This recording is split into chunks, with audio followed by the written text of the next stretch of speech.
Alright, so here we go. This is the new one. I still have the other one, but this one I decided it would be cool to have it internally. So I have this wired to the back port of the PlayStation 1 memory card port. And then we just finally got the micro SD card module, and that is a 32 gigabyte. Let's go ahead and fire her up. And we should see a green light when that pops on. That means it's working.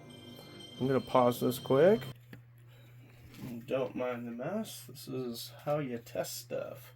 So we're going to go in the memory card port. What I'm going to show you is with this memory card right here that I have wired to it.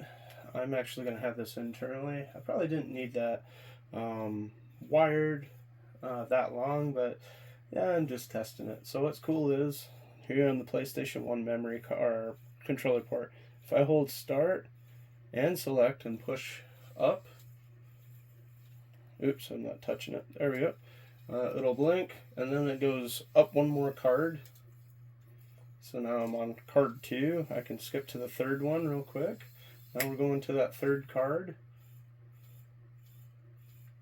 and then we can go to a fourth card just to show you. I dumped a bunch of saves just so I could test it out. So a lot of these saves that were on like this memory card and this one and some of the other ones, including this one, those were not my game saves. But what's also really cool is now that I'm on this page, it should stay on that page. So if I'm playing a game and I'm on the memory card I want and need, it'll stay on it until I switch over to another one. So let's go into the memory card. That's the one I left off on.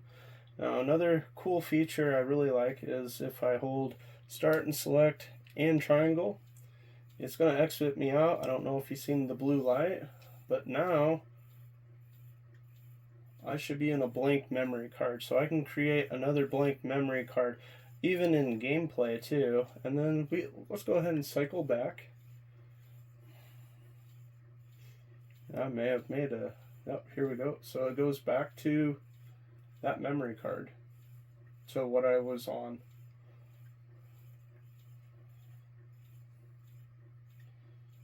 So what's also interesting, I did some math here just so I could look this up. So I created one right in the center there. So there's a blank one right there. I didn't know that was going to happen, but that's still pretty neat. But with the math I did, 128 kilobytes, 8 memory cards is about 1 megabyte. If you go with 8,000 memory cards, that's 1 gigabyte. And remember, I said there's a 32 gigabyte in here. So if we do all this math with 8 memory cards being 1 megabyte, and then 1 gigabyte is 8,000, so we want to times that by 32. That's 256,000 memory cards right there. You'll never need another memory card. So hopefully you enjoyed this small tutorial and the infinite memory card. This is called the PICO MEMCARD Plus. I showed you my GameCube, this one right here. This one has a Raspberry Pi in it. And I just did another one, but I think the power supply on this one, there's a board under here. I'm gonna have to use one of the GameCubes that didn't make it and plug this over on top. This one works. I just really think the power supply, it might need a little more cleaning, but I got the Pico boot right here, which is for the GameCube, and this little ribbon cable that it's actually soldered onto, and then pasted right here, I have what's called the Helder's Game Tech, and it's a ribbon cable that just quickly solders on and you're really ready to go. And then this can run Swiss like that without a disk drive, and I thought this was a working disk drive, but it's not. But fun things with the Raspberry Pi.